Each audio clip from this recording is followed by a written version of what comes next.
गंगी का 17वां साल था, पर वह 3 साल से विधवा थी और जानती थी कि मैं विधवा हूं। मेरे लिए संसार के सुखों के द्वार बंद हैं। फिर वह क्यों रोए और कल्पे। मेले से सभी तो मिठाई के दोने और फूलों के हार लेकर नहीं लौटते। कितनों ही का तो मेले की सजी दुकानें और उन पर खड़े नर नारी देखकर ही मनोरंजन हो जाता है। गंगी खाती पीती थी, हंसती बोलती थी। किसी ने उसे मुंह लटकाए अपने भाग्य को रोते नहीं देखा। घड़ी रात को उठकर गोबर निकालकर गाय बैलों को सानी देना, फिर उपले पाथना उसका नित्य का नियम था। तब वो अपने भैया को गाय धोने के लिए जगाती थी, फिर कुएं से पानी लाती। चौकी का धंधा शुरू हो जाता। गांव की भावजे उससे हंसी करती, पर एक विशेष प्रकार की हंसी छोड़कर। सहेलियां ससुराल से आकर उससे सारी कथा कहती, पर एक विशेष प्रसंग बचाकर। सभी उसके वैधव्य का आदर करते थे। जिस छोटे से अपराध के लिए उसकी भावज पर घुड़कियां पड़ती, उसकी मां को गालियां मिलती, उसके भाई पर मार पड़ती, वह उसके लिए क्षम्य था। जिसे ईश्वर ने मारा है उसे क्या कोई मारे। जो बातें उसके लिए वर्जित थी उनकी ओर उसका मन ही ना जाता था। उसके लिए उसका अस्तित्व ही ना था। जवानी के इस उमड़े हुए सागर में मतवाली लहरें ना थी, डरावनी गरज ना थी, अचल शांति का साम्राज्य था। होली आई, सबने गुलाबी साड़ियां पहनी। गंगी की साड़ी ना रंगी गई। मां ने पूछा, बेटी तेरी साड़ी भी रंग दूं? गंगी ने कहा, नहीं अम्मा, यूं ही रहने दो। भावज ने फाग गाया। वह पकवान बनाती रही। उसे इसी में आनंद था। तीसरे पहर दूसरे गांव के लोग होली खेलने आए। यह लोग भी होली लौटाने जाएंगे। गांवों में यही परस्पर व्यवहार है। मैकू महतो ने भंग बनवा रखी थी। चरस, गांजा, माजूम सब कुछ लाए थे। गंगी ने ही भंग पीसी थी। मीठी अलग बनाई थी, नमकीन अलग। उसका भाई पिलाता था, वह हाथ धुलाती थी। जवान सिर नीचा की पीकर चले जाते। बूढ़े गंगी से पूछ लेते, अच्छी तरह हो ना बेटी? यह चुहल करते। क्यों री गंगिया, भावज तुझे खाना नहीं देती क्या, जो इतनी दुबली हो गई है? गंगिया हंसकर रह जाती। देह क्या उसके बस की थी? ना जाने क्यों वह मोटी हुई थी। भंग पीने के बाद लोग फाग गाने लगे। गंगिया अपनी चौखट पर खड़ी सुन रही थी। एक जवान ठाकुर गा रहा था। कितना अच्छा स्वर था, कैसा मीठा। गंगिया को बड़ा आनंद आ रहा था। मां ने कई बार पुकारा, सुन जा, अरी छोरी सुन जा। वह ना गई। एक बार गई भी तो जल्दी से लौट आई। उसका ध्यान उसी गाने पर था। ना जाने यह बात उसे खींचे लेती थी, बांधे लेती थी। जवान ठाकुर भी बार बार गंगिया की ओर देखता और मस्त हो होकर गाता। उसके साथ वालों को आश्चर्य हो रहा था, ठाकुर को यह सिद्धि कहाँ मिल गई। वह लोग विदा हुए तो गंगिया चौखटे पर खड़ी थी। जवान ठाकुर ने भी उसकी ओर देखा और चला गया। गंगिया ने अपने बाप से पूछा, कौन गाता था दादा? मैकू ने कहा, कुठार के बुद्धू सिंह का लड़का है, गरीब सिंह। बुद्धू रीति व्यवहार में आते जाते थे। उनके मरने के बाद अब वही लड़का आने जाने लगा। गंगी, यहाँ तो पहले पहल आया है। मैकू, हाँ, और तो कभी नहीं देखा। मिजाज बिल्कुल बाप का सा है और वैसी ही मीठी बोली है। घमंड तो छू नहीं गया।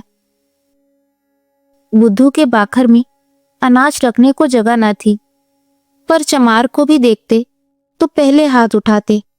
वही इसका स्वभाव है। गोरू आ रहे थे। गंगी पगिया लेने भीतर चली गई। वही स्वर उसके कानों में गूंज रहा था। कई महीने गुजर गए। एक दिन गंगी गोबर पाथ रही थी। सहसा उसने देखा वही ठाकुर सिर झुकाए द्वार पर से चला जा रहा है। वह गोबर छोड़कर उठ खड़ी हुई। घर में कोई मर्द न था, सब बाहर चले गए थे। यह कहना चाहती थी, ठाकुर बैठो, पानी पीते जाओ, पर उसके मुंह से बात ना निकली। उसकी छाती कितने जोर से धड़क रही थी। उसे एक विचित्र घबराहट होने लगी। क्या करे, कैसे उसे रोक ले। गरीब सिंह ने एक बार उसकी ओर ताका और फिर आंखें नीची कर ली। उसकी दृष्टि में क्या बात थी कि गंगी के रोए खड़े हो गए। वह दौड़ी घर में गई और माँ से बोली, अम्मा, वह ठाकुर जा रहे हैं, गरीब सिंह। माँ ने कहा, किसी काम से आए होंगे। गंगी बाहर गई तो ठाकुर चला गया था। वह फिर गोबर पाथने लगी, पर उपले टूट टूट जाते थे। आप ही आप हाथ बंद हो जाते, मगर फिर चौंक कर पाथने लगती, जैसे कहीं दूर से उसके कानों में आवाज आ रही हो। वही दृष्टि आंखों के सामने थी। उसमें क्या जादू था, क्या मोहिनी थी। उसने अपनी मुख भाषा में कुछ कहा। गंगी ने भी कुछ सुना। क्या कहा वह नहीं जानती, पर वह दृष्टि उसकी आंखों में बसी हुई थी। रात को लेटी तब भी वही दृष्टि सामने थी। स्वप्न में भी वही दृष्टि दिखाई दी। फिर कई महीने गुजर गए। एक दिन संध्या समय मैक्कू द्वार पर बैठे सन कात रहे थे और गंगी बैलों को सानी चला रही थी कि सहसा चिल्ला उठी, दादा, दादा, ठाकुर। मैक्कू ने सिर उठाया तो द्वार पर गरीब सिंह चला आ रहा था। राम राम हुआ। मैक्कू ने पूछा, कहाँ गरीब सिंह, पानी तो पीते जाओ। गरीब आकर एक माची पर बैठ गया। उसका चेहरा उतरा हुआ था, कुछ वह बीमार सा जान पड़ता था। मैक्कू ने कहा, कुछ बीमार थे क्या? नहीं तो दादा। मैक्कू, कुछ मुंह उतरा हुआ है, क्या सूद ब्याज की चिंता में पड़ गए? गरीब, तुम्हारे जीते मुझे क्या चिंता है दादा। मैक्कू, बाकी दे दी ना? गरीब, हाँ दादा, सब बेबाक कर दिया। मैक्कू ने गंगी से कहा, बेटी जा, कुछ ठाकुर को पानी पीने को ला। भैया हो तो कह देना, चिलम दे जाए। गरीब ने कहा, चिलम रहने दो दादा, मैं नहीं पीता। मैक्कू, आपकी घर ही तमाकू बनी है, स्वाद तो देखो, पीते तो हो। गरीब, इतना बेअदब ना बनाओ दादा। काका के सामने चिलम नहीं छुई, मैं तुमको उन्हीं की जगह देखता हूं। यह कहते कहते उसकी आंखें भर आई। मैक्कू का हृदय भी गदगद हो उठा। गंगी हाथ की टोकरी लिए मूर्ति के समान खड़ी थी। उसकी सारी चेतना, सारी भावना गरीब सिंह की बातों की ओर खिंची हुई थी। उसमें और कुछ सोचने की और कुछ करने की शक्ति न थी। ओह, कितनी नम्रता है, कितनी सज्जनता है, कितना अदब। मैक्कू ने फिर कहा, सुना नहीं बेटी, जाकर कुछ पानी पीने को लाओ। गंगी चौंक पड़ी, दौड़ी हुई घर में गई, कटोरा मांजा, उसमें थोड़ी सी राब निकाली, फिर लोटा गिलास मांझ कर शरबत बनाया। माँ ने पूछा, कौन आया है गंगिया? गंगी, वह है ठाकुर गरीब सिंह। दूध तो नहीं है अम्मा, रस में मिला देती। माँ, है क्यों नहीं, हांडी में देख। गंगी ने सारी मलाई उतार कर रस में मिला दी और लोटा गिलास लिए बाहर निकली। ठाकुर ने उसकी ओर देखा। गंगी ने सिर झुका लिया। यह संकोच उसमें कहाँ से आ गया? ठाकुर ने रस लिया और राम राम करके चला गया। मैकू बोला, कितना दुबला हो गया है। गंगी, बीमार है क्या? मैकू, चिंता है और क्या, अकेला आदमी है, इतनी बड़ी गृहस्थी, क्या करे? गंगी को रात भर नींद नहीं आई। उन्हें कौन सी चिंता है? दादा से कुछ कहा भी तो नहीं। क्यों इतना सकुचाते हैं? चेहरा कैसा पीला पड़ गया है। सवेरे गंगी ने माँ से कहा, गरीब सिंह अब की बहुत दुबले हो गए हैं अम्मा। माँ, अब वह बेफिक्री कहाँ है बेटी? बाप के जमाने में खाते थे और खेलते थे। अब तो गृहस्थी का जंजाल सिर पर है। गंगी को इस जवाब से संतोष ना हुआ। बाहर जाकर मैकू से बोली, दादा, तुमने गरीब सिंह को समझा नहीं दिया? क्यों इतनी चिंता करते हो? मैकू ने आंखें फाड़ कर देखा और कहा, जा अपना काम कर। गंगी पर मानो वज्रपात हो गया। वह कठोर उत्तर और दादा के मुंह से। हाय, दादा को भी उनका ध्यान नहीं, कोई उनका मित्र नहीं। उन्हें कौन समझाए? अब की वह आएंगे तो मैं खुद उन्हें समझाऊंगी। गंगी रोज सोचती वह आते होंगे, पर ठाकुर ना आए। फिर होली आई, फिर गांव में फाग होने लगा। रमड़ियों ने फिर गुलाबी साड़ी पहनी, फिर रंग घोला गया। मैकू ने भंग, चरस गांजा मंगवाया। गंगी ने फिर मीठी और नमकीन भंग बनाई। द्वार पर टाट बिछ गए। व्यवहारी लोग आने लगे, मगर कोठार से कोई नहीं आया। शाम हो गई, किसी का पता नहीं। गंगी बेकरार थी, कभी भीतर जाती, कभी बाहर आती।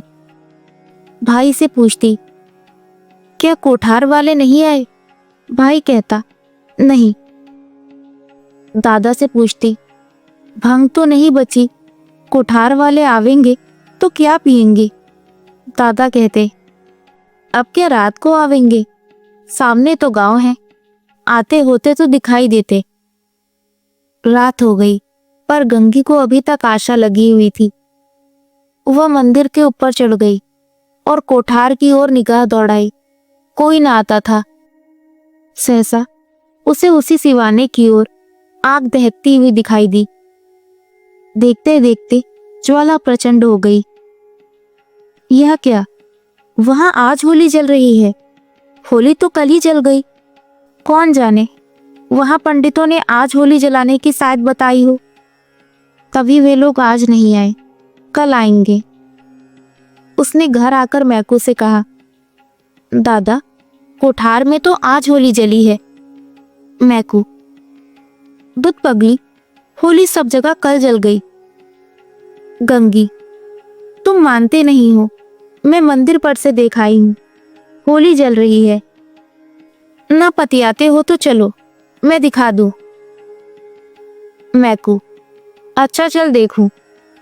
मैकू ने गंगी के साथ मंदिर की छत पर आकर देखा। 1 मिनट तक देखते रहे, फिर बिना कुछ बोले नीचे उतर आए। गंगी ने कहा, है होली कि नहीं? तुम ना मानते थे। मैकू, होली नहीं है पगली, चिता है, कोई मर गया है, तभी आज कोठार वाले नहीं आए। गंगी का कलेजा धक से हो गया।